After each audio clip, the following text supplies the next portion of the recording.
Hello বন্ধুরা, তোমরা সবাই কেমন আছো? আশা করি ভালো আছো। আর একটা নতুন ব্লগ নিয়ে তোমাদের সামনে চলে আসলাম। আশা করি ভালো লাগবে। এই ব্লগে তোমাদেরকে দেখাবো তেঁতুলবেড়ের বাজার এবং ব্রিজ।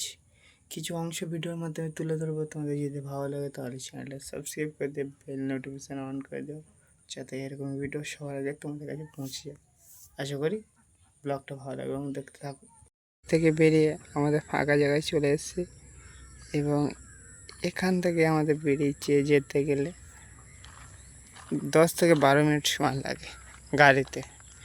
এবং এই ফাঁকা জায়গায় এত একটা সুন্দর জায়গা যে বলার মতন, ভিডিওর মাধ্যমে তুলে ধরলাম।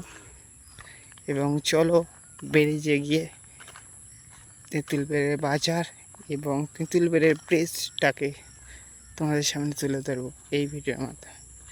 আশা করি ব্লগটা ভালো লাগবে এবং দেখতে থাকো। আমাদের ফাঁকা জায়গা এবং কতটা সুন্দর দেখুন রাস্তা, মানুষ দিয়ে যাচ্ছে। এক সাইডে আছে নদী এবং এক সাইডে জমি এবং দু সাইডে গাছ, মাঝখানে রাস্তা। দেখুন চাষের জমি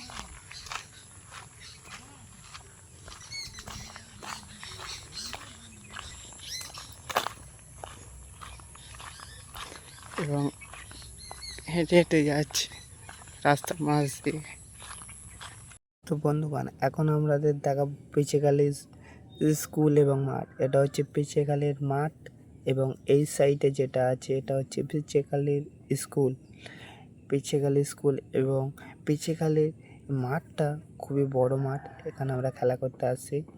এবং আর একটু সামনেই গেলে পিচেখালীর ব্রিজ বা তেঁতুলবেড়ের বাজার, এটা হচ্ছে তেঁতুলবেড়ের ব্রিজ বা পিচেখালীর ব্রিজ নামে পরিচিত। এবং ব্রিজের ওপর থেকে খুবই সুন্দর দেখাচ্ছিল। এবং এটাই হচ্ছে পিচেখালীর ব্রিজ বা তেঁতুলবেড়ের ব্রিজ। ব্রিজটা অনেক বড় এবং আজকে বাজারের জন্য ব্রিজের দু সাইডে লোকজন বসে আছে, খুবই সুন্দর। এবং সূর্য ডোবার একটা সুন্দর অনুভূতি আমরা দেখলাম।